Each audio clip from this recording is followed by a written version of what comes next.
मशहूर और मारूफ कव्वाल रईस अनीस साबरी और नुसरत कादरी हुबली तशरीफ ला रहे हैं। हुबली में 14 फरवरी को भगवान ग्राउंड नजद गिरनी चाल में शाम 6 बजे ये कव्वाली का प्रोग्राम मुनक्कद हो रहा है।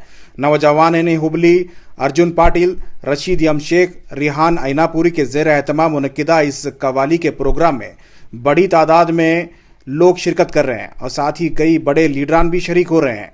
इस प्रोग्राम में मेहमान खुसूसी के तौर पर रियासती वजीर ज़मीर अहमद खान और काउंसिल के chief whip MLC Salim Ahmed शरीक हो रहे हैं। साथ ही कर्नाटक स्टेट वक्फ बोर्ड के चेयरमैन डॉक्टर सैयद अलीउल हुसैनी और नीलंगा दरगाह के सज्जादा नशीन सैयद हैदर वली और कांग्रेस लीडर अनिल कुमार पाटिल, सैयद ताजुद्दीन कादरी और कई अहम लीडरान इसमें शरीक हो रहे हैं। ये प्रोग्राम बहुत ही बड़े पैमाने पर मुनक्कद हो रहा है।